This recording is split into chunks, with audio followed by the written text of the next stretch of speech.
Ya pemirsa, di informasi berikutnya ini ada Bupati Musirawas Utara yang emosi saat sidak layanan publik di Rumah Sakit Umum Daerah Rupit. Saat sidak, Bupati tidak menemukan satupun petugas yang berjaga di ruang IGD.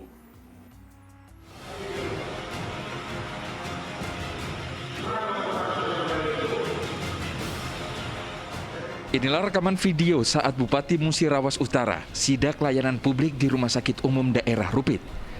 Pukul 6 pagi, Bupati Devi Suhartoni berkeliling rumah sakit. Ia emosi saat sidak tidak menemukan adanya satupun petugas yang berjaga di ruang instalasi gawat darurat. Bupati justru menemukan sejumlah pegawai yang sedang tertidur pulas di sebuah ruangan. Kejadian ini bukanlah pertama kali terjadi. Pihak manajemen rumah sakit pernah ditegur atas kasus serupa. Ya serta-merta saya marah, saya bimbing, kamu kan pernah ikut, tapi masih balik. IGD jam 6 tidak ada orang, sampai jam 6.30, kotor, air banjir, ya kan? Nah itu udah saya bilang dulu, ketika saya ketemu, ASN akan saya SP3 kan, TKS saya pecat, itu saya pecat hari ini. Ada berapa tugas malam tadi, tidak tahu berapa orang, belum berapa, pasti saya pecat. Usai disidak, pihak RSUD Rupit dikabarkan sudah memperbaiki layanan di IGD dengan menyiapkan petugas jaga. Direktur rumah sakit telah diberi peringatan keras agar kejadian serupa tidak terulang lagi. Dedi Irwansyah melaporkan dari Musirawas, Sumatera Selatan. Ya, ini seyogyanya namanya ruang instalasi gawat darurat ini kan harus buka 24 jam. Bukan hanya ruangannya saja yang buka, tapi juga ada petugas yang selalu standby di sana seandainya ada situasi darurat. Nah, jika benar-benar terjadi hal seperti ini, petugas di Rumah Sakit Rupit bisa dikatakan abai terhadap amanah. Ya, saya ingin bertanya kepada Ustaz, bagaimana Ustaz sebaiknya seorang muslim menjalankan dan mempertanggungjawabkan amanah yang disematkan kepadanya?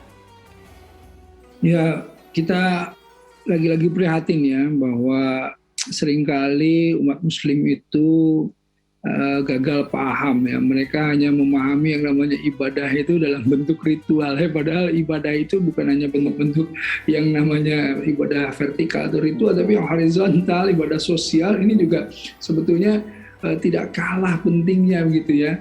Dimana amanah itu sebetulnya ladang amal gitu ya. Kalau kita hitung gitu, sholat itu kalau 17 rakaat yang wajib saja ya ditambah sunnah-sunnah atau 40 rakaat lah setiap hari sholat itu berapa lama begitu satu rakaatnya. Kalau misalnya kita hitung 2 menit saja, kalau misalnya 40 rakaat itu ya dikali 2 80 menit, itu tidak lebih dari kemudian 2 jam itu ya. Nah artinya sebetulnya ibadah sosial ini kan waktunya lebih lama.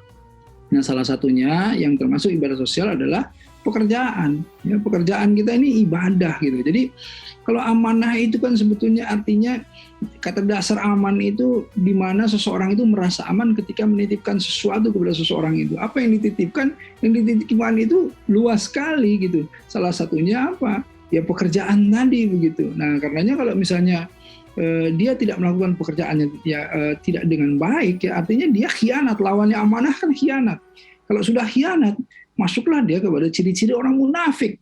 Munafik itu dikerak neraka. Apa ciri-ciri orang munafik? Jika dia berkata, dia berbohong. Jika dia berjanji, dia ingkar. Jika dia diberi amanah, dia khianat. Nah, masuklah dia di dalam kerak neraka. Nauzubillahi min dzalik. Karenanya ini berbahaya sekali kalau orang sudah dinyatakan tidak amanah. Ya, nauzubillahi min dzalik. Semoga kita semua terhindar dari perbuatan yang tidak amanah ya Ustaz. Tapi Ustaz, kadang kan situasinya mungkin tidak disadari karena misalnya di daerah itu tingkat situasi daruratnya mungkin rendah, sehingga akhirnya karena terbiasa pada akhirnya juga mungkin dianggap tidak salah gitu. Ustaz, bagaimana kalau kita seandainya terjebak di situasi serupa dan memperbaiki hal ini dalam waktu cepat agar tidak sampai menjadi orang yang berkhianat?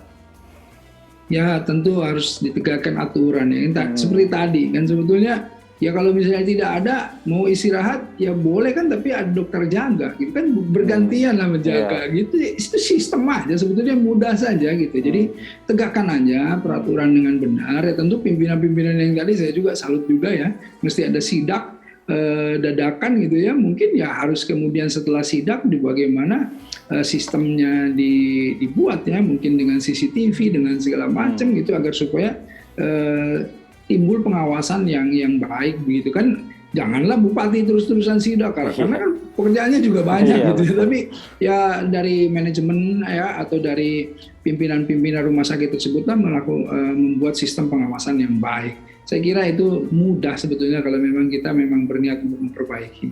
Ya, semoga saja dari sidak tadi dan juga berbagai teguran dari baik itu SP3 ataupun bahkan pemecatan bisa memperbaiki situasi yang buruk bisa menjadi lebih baik.